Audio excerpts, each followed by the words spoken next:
ኦኬ ወደ ግሪክ እንዴት መጣው የሚለውን ሙሉ ኢንተርቪውን በዚህ ቪዲዮ ላይ ታገኛላችሁ። ያው ይህንን ቪዲዮ ሙሉ እስከመጨረሻ ከተከታተላችሁ ብዙ መረጃዎችን ታገኛላችሁ። እንዲሁ ደግሞ ለዚህ ቻናል አዲስ ሆናችሁ ሰብስክራይብ ማድረግ እንዳትረሱ፣ ሼር ላይክ አድርጉ።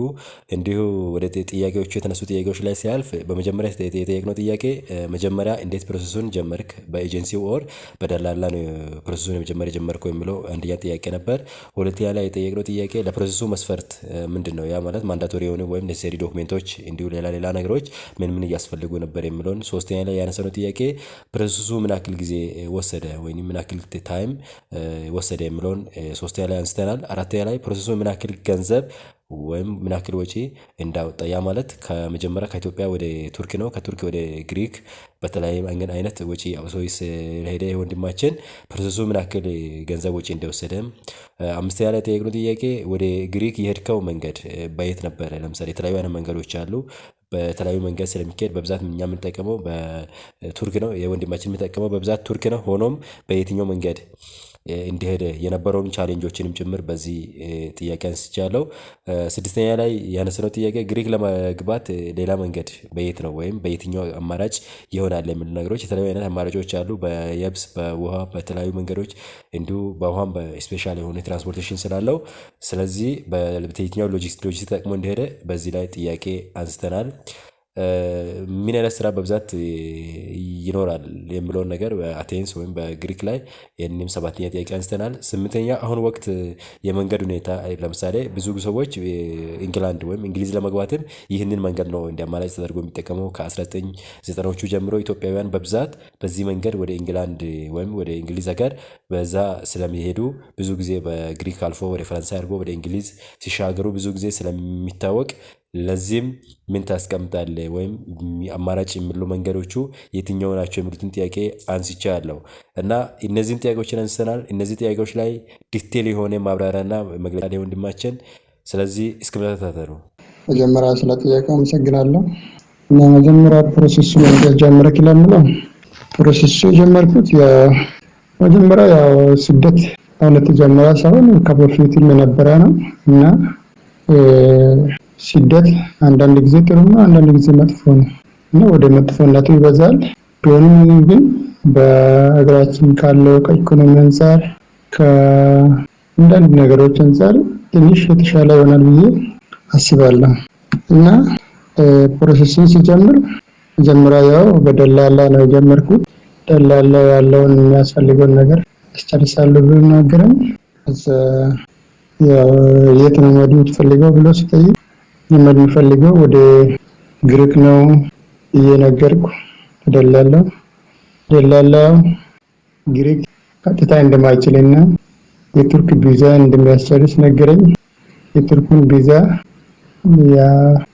አሰረሰም። ፕሮሰሱ ትንሽ ዘግይቶም ቢሆን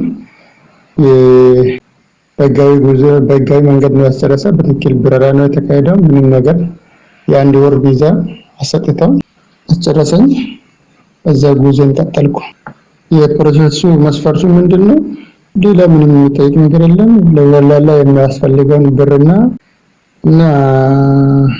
ፓስፖርት፣ ጉርድ ፎቶ ብቻ ነው የሰጠሁት።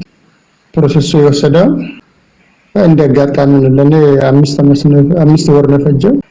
አንዳንዶቹ በአንድ ወርም በ21 ቀንም የሚያገኙበት አጋጣሚ ይኖራል። አንዳንድ ጊዜ ይፈጥናል፣ አንዳንድ ጊዜ ትንሽ ይቆያል። ፕሮሰሱ እስከ ቱርክ ያለው ጊዜ የወሰደው ወጪ ወደ 6 በኢትዮጵያ ብር 600,000 ነው እስከ ቱርክ ድረስ የወሰደው።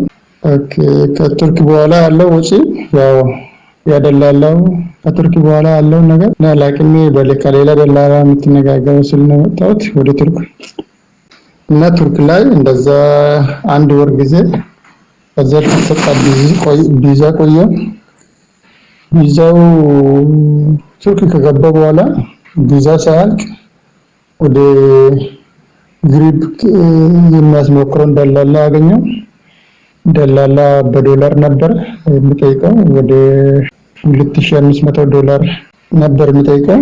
$2,500 ከፍዬ ተመዘገብኩ እና ከቱርክ እስከ ግሪክ ያለ ጉዞ ከኢትዮጵያ እንደ ቱርክ ያለ ጉዞ አይደለም።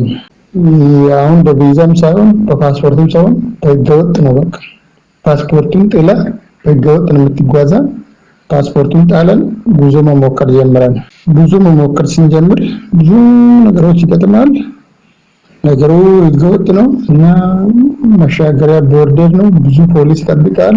መንገዱ በጣም ከባድ ነው። ከዛ ትንሽ እንትኑ ያለው ዲስታንስ ትንሽ ቢሆን ራሱ ለማለፍ በጣም ከባድ ነበር እና ከቱርክ ወደ ግሪክ የሚካሄደው ያ በውሃ ነው።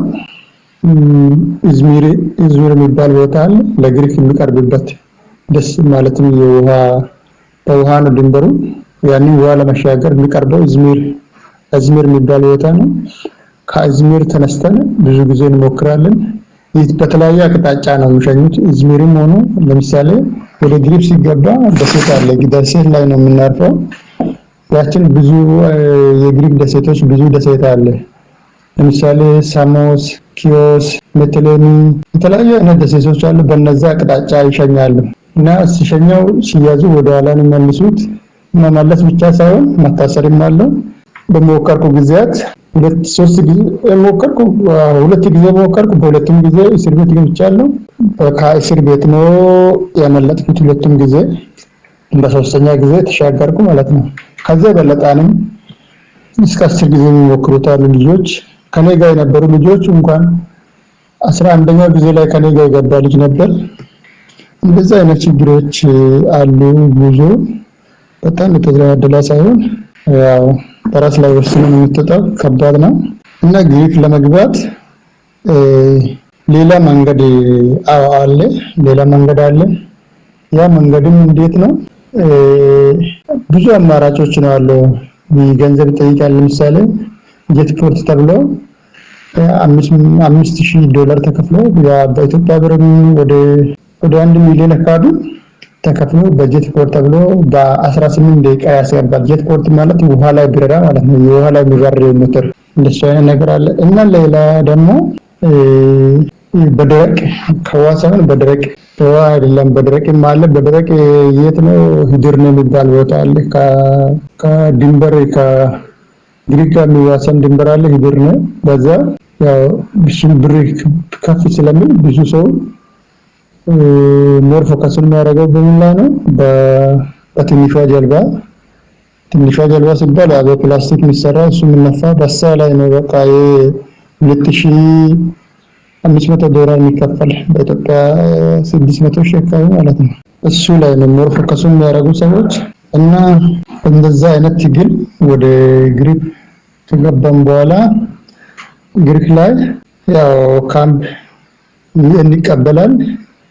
ዩኤን ካምፕ አለው። ካምፕ ላይ የዩኤን የደረሰብን ነገር ምናምን ጠይቆ የሚያስፈልገውን እንክብካቤ ያደርጋል ማለት ነው። ከዛ በኋላ እንክብካቤ ካረጨረሰ በኋላ ወደ ግሪክ መንግስት የአይስላም ስቲከር ማለትም የጥገኝነት ጥያቄዎችን እንዲመልስና የሚያስፈልገውን ዶክመንት እንዲሰጥ ያደርጋል። ለምሳሌ አይዲ አለ እና ደግሞ በግሪክ ሀገር ለመኖር የሚያስፈልገው አይዲ እና ደግሞ የትኛውም ነገር ለመሄድ የሚያስፈልገውን ትራቭል ዶክመንት እንደሰጠ ለግሪክ መንግስት ያቀርባል ዩኤን።